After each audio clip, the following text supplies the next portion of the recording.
Rapat berlangsung sekitar 1 jam di salah satu ruangan di KRI Imam Bonjol 383 yang berlayar di perairan Natuna hari Kamis ini. Rapat dipimpin Presiden Joko Widodo dengan tema percepatan pembangunan di Natuna, dihadiri sejumlah menteri. Menlu Retno Marsudi mengatakan tiap anggota kabinet yang hadir memberikan paparannya terkait Natuna. Setelah itu Presiden memberi arahan. Di antaranya Presiden meminta perkembangan ekonomi di Natuna. Usai rapat terbatas, Presiden bersama menteri yang hadir meninjau perairan Natuna. Semua menteri dan menyampaikan beberapa pesan atau arahan. Yang pertama adalah Presiden meminta agar perkembangan ekonomi di wilayah Kepulauan Natuna dan sekitarnya dikembangkan, terutama untuk dua hal, yaitu untuk perikanan dan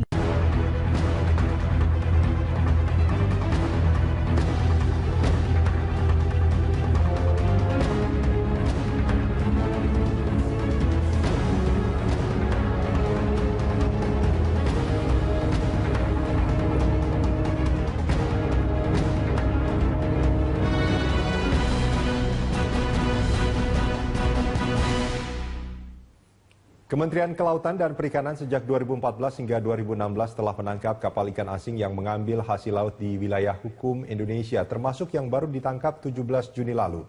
Dari penangkapan itu ada yang sudah ditenggelamkan, juga masih ditahan karena masih dalam proses peradilan. Berikut rekan Ahmad Murodi akan menyampaikan kronologis penangkapan kapal ikan Tiongkok di perairan Natuna pada 17 Juni 2016 hari Jumat lalu. Ini adalah versi Pangarmabar Laksamana Muda TNI A Taufik R. Begitu pada pukul 8 pagi waktu setempat KRI IBL 383 Imam Bonjol menangkap ada 12 kontak kapal ikan asing bergerak. Selanjutnya KRI Imam Bonjol melakukan pengejaran terhadap 12 kapal, namun 11 kapal berhasil melarikan diri. Selanjutnya pada pukul 9.30 KRI Imam Bonjol menurunkan tim Visit Board Search Seizure untuk melaksanakan pemeriksaan dan penggeledahan terhadap kapal Hantan Chow 19038 berbendera Tiongkok yang sedang menebar jala. 7 awak kapal berkewarganegaraan Tiongkok berhasil diamankan. Selanjutnya pada pukul 11, KRI Imam Bonjol merapat ke kapal Hantan Chow untuk melaksanakan pengawalan dan 11.45 kapal Coast Guard Tiongkok 3303 kemudian melaksanakan komunikasi lewat radio untuk meminta Hantan Chow dilepaskan. Selanjutnya pada pukul 12.55 KRI Imam Bonjol menggandeng kapal Hantan Chow menuju pangkalan Al Ranai di Natuna. Kapal Coast Guard Tiongkok pun akhirnya menjauh. Dan pada pukul 22.46 sebuah kapal Coast Guard Tiongkok kembali mendekati konvoi sambil melakukan tindakan provokasi. Mereka meminta KRI Imam Bonjol melepaskan kapal yang ditahan. Dan ya ini keesokan harinya sudah tindak kriminal. Tidak hanya ditangkap saja tapi kemudian ada juga kapal Armada Barat itu sudah beberapa kali dan tempatnya di situ-situ juga. Tempatnya di situ-situ juga. Ini karena memang ada nine dash line itu. Jadi KRI Tengku Umar 385 mendeteksi adanya 12 pergerakan kapal ikan asing yang mencuri di Kepulauan Natuna.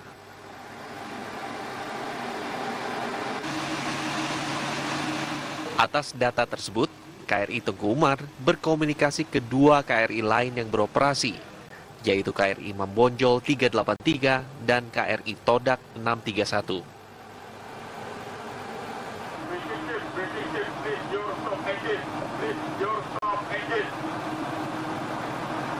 Selanjutnya, KRI Imam Bonjol melakukan peran tempur bahaya umum dengan melakukan isyarat komunikasi radio, bendera, dan pengeras suara yang ternyata tidak diindahkan oleh kapal pencuri ikan asing.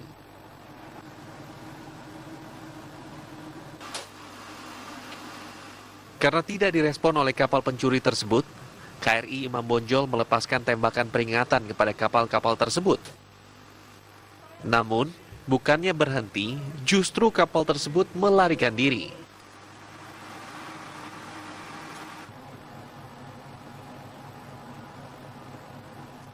KRI Imam Bonjol dan Tengku Umar akhirnya berhasil menangkap satu kapal bernama Hantan Chow berbendera Cina yang melakukan pencurian.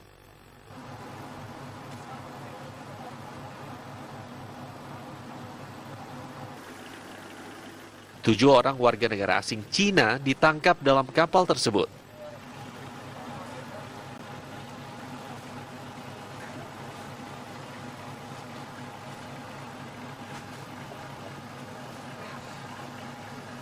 Setelah penangkapan, ternyata diketahui fakta bahwa kapal Coast Guard Cina melakukan provokasi dan mengganggu pergerakan KRI Imam Bonjol dengan cara memotong haluan. Kapal Coast Guard Cina juga meminta KRI melepaskan kapal nelayan Cina yang telah tertangkap.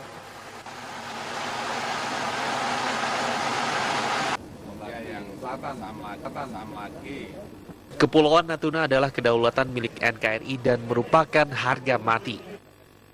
Pemerintah memberikan respon lewat Presiden Joko Widodo yang mengunjungi Natuna kemarin. Artinya, Indonesia menegaskan bahwa Natuna adalah bagian dari NKRI. Tim TV Orang awaknya warga negara China kemudian digiring ke pangkalan TNI Al Ranai untuk diproses secara hukum. Namun menurut Taufik, saat kapal ikan itu hendak digiring, kapal Coast Guard China bernomor lambung 3303 menghampiri dan lewat komunikasi radio meminta kapal ikan itu dibebaskan. Pihak Coast Guard China saat itu beralasan, kapal-kapal ikan negaranya mencari ikan di traditional fishing area di kawasan 9 Sideline, jadi bukan di wilayah perairan Indonesia. Namun menurut Taufik, pihak TNI Al saat itu bergeming dan menegaskan bahwa kapal nelayan China mencuri ikan di perairan Indonesia. Tengah malam datang lagi kapal Coast Guard China yang agak provokatif tapi kita enggak peduli. Setelah kita bilang, ini hak berdaulat kita, ucap Taufik. Sementara itu pemirsa, terkait dengan kasus penangkapan kapal nelayan Tiongkok di perairan Natuna, Kepulauan Riau, Menteri Luar Negeri Retno Marsudi menyatakan pemerintah Indonesia akan bersikap tegas. Ya, sementara Komando Armada RI kawasan Barat menegaskan 7 ABK asal Tiongkok dalam keadaan sehat.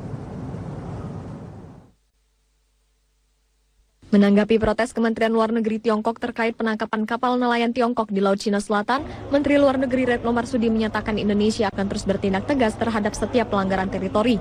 Retno menambahkan Indonesia hanya memiliki kasus overlapping atau saling klaim persinggungan perbatasan dengan Vietnam dan Malaysia, bukan dengan Tiongkok.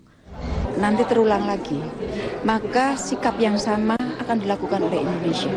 Karena ini adalah sikap yang kita lakukan di zona ekonomi eksklusif kita dan sesuai dengan hukum internasional. Komando Armada RI kawasan Barat Laksamudha Taufik membantah jika penangkapan satu kapal ikan Tiongkok menyebabkan satu ABK asal Tiongkok terluka. Dan dalam proses pemeriksaan di Pulau Natuna. Itu tugasnya adalah naval pricer, gitu kan? Itu tugas rutinnya Angkatan Laut untuk menegakkan kedaulatan. Jadi tugas pokoknya kita itu lebih kepada penegakan kedaulatan. Nah, pada saat penegakan kedaulatan ada pelanggaran hukum, maka kita ambil. Kemudian kita serahkan ke pengadilan, kan bukan saya yang menangani, ya kan? Sebelumnya, kapal TNI Angkatan Laut dilaporkan menembak sejumlah kapal penangkap ikan asal Tiongkok dan berhasil menangkap salah satunya. Insiden Indonesia dan Tiongkok di Laut Cina Selatan kali ini sudah yang ketiga kalinya terjadi. Armada Laut TNI sukses menggentarkan kapal asing di perairan Natuna. Batas laut internasional di zona ekonomi eksklusif ZTE pun berhasil terjaga. Panglima Kawasan Armada Barat RI Laksamana Muda, Laksda, TNI Taufik mengatakan, baru-baru ini sebuah kapal milik Tiongkok melanggar wilayah ZTE spontan, merasa terpanggil membela kedaulatan NKRI, TNI AL langsung melakukan pengusiran. Pemilik kapal itu pun dipaksa menyampaikan permintaan maaf. Ya, kami memang sedang fokus di wilayah Natuna, di sana ada kapal Tiongkok yang masuk di wilayah ZTE kita. Karena melanggar, mereka akhirnya kami usir dan meminta maaf, ujar Taufik, 23 November 2015. Kawasan ZTE kini memang tengah mendapat perhatian. Terlebih setelah muncul pemberitaan klaim Tiongkok yang memasukkan sebagian wilayah perairan laut Kabupaten Natuna ke dalam peta wilayah mereka.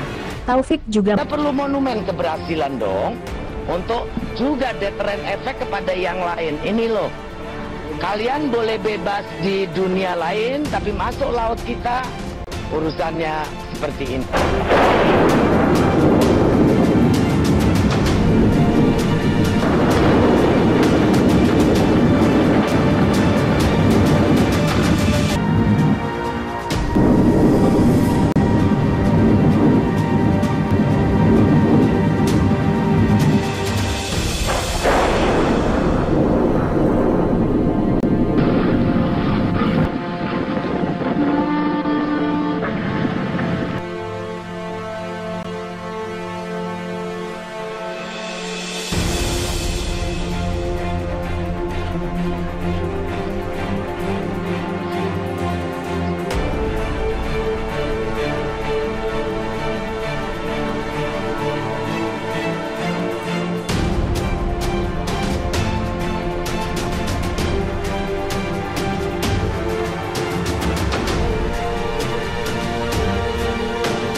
Jumat pekan lalu berbuntut panjang.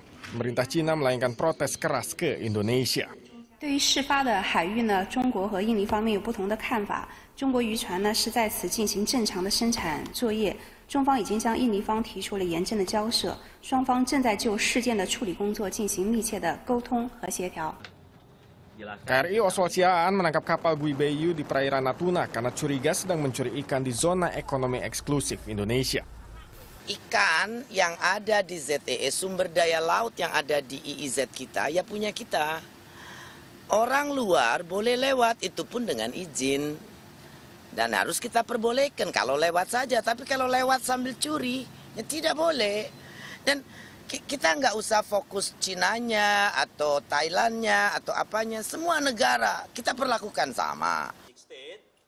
Prasetyo dan 8 anak buah kapalnya kini diamankan di pangkalan Angkatan Laut Ranai, Natuna. Perairan Natuna milik Indonesia tidak masuk ke wilayah sengketa Laut Cina Selatan yang melibatkan banyak negara Asia. Namun, laut ini memang rentan konflik. Sebelumnya Maret lalu juga terjadi ketegangan dengan Coast Guard Cina di lokasi yang hampir sama. TNI Angkatan Laut terus menyiagakan pasukannya di kawasan ini. Pertengahan Mei lalu, jajaran Komando Armada Barat bahkan menggelar rapat di perairan Natuna. Rapat di atas KRI Slamet Riyadi membahas stabilitas dan keamanan kawasan ini. Natuna, Provinsi Kepulauan Riau yang terletak di tengah Laut Cina Selatan menjadi sumber konflik kedaulatan Republik Indonesia. Isu tersebut muncul setelah awal pekan ini Presiden Joko Widodo mengkritik peta Republik Rakyat Cina yang memasukkan daerah kaya gas alam itu dalam wilayahnya. Setelah konfrontasi Malaysia-Indonesia, disusul sentimen anti-Tionghoa di kawasan itu, jumlah warga keturunan Cina di Natuna turun dari kisaran 5.000 sampai 6.000 menjadi tinggal 1.000 orang, tulisnya. Muncul selentingan, warga Tionghoa yang masih bertahan menghubungi Presiden Cina Deng Xiaoping pada dekade tahun 1980-an.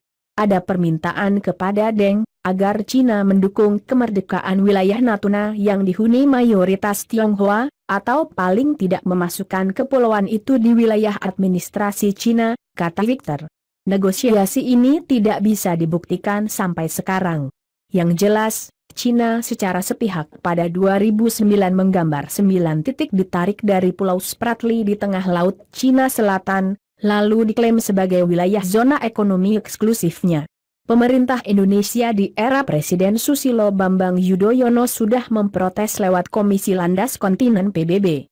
Garis putus-putus yang diklaim pembaruan atas peta tahun 1947 itu membuat Indonesia berang. Padahal Indonesia sebenarnya berencana menjadi penengah negara-negara yang berkonflik akibat Laut Cina Selatan. Tapi, sejak jauh-jauh hari TNI sudah menyadari potensi konflik melibatkan Natuna. Lebih dari 20.000 personil TNI dikerahkan menjaga perairan dengan cadangan gas terbesar di Asia mulai tahun 1996. Setelah berkuasa, Presiden Jokowi hendak menegaskan sikap terhadap Natuna, lebih keras dari sikap SBY. 9 titik garis yang selama ini diklaim Tiongkok dan menandakan perbatasan maritimnya tidak memiliki dasar hukum internasional apapun, ujarnya saat diwawancarai koran Yomiuri Shimbun. Poros Jakarta-Beijing belum akan bergandengan erat sebelum konflik ini selesai. Wassalam.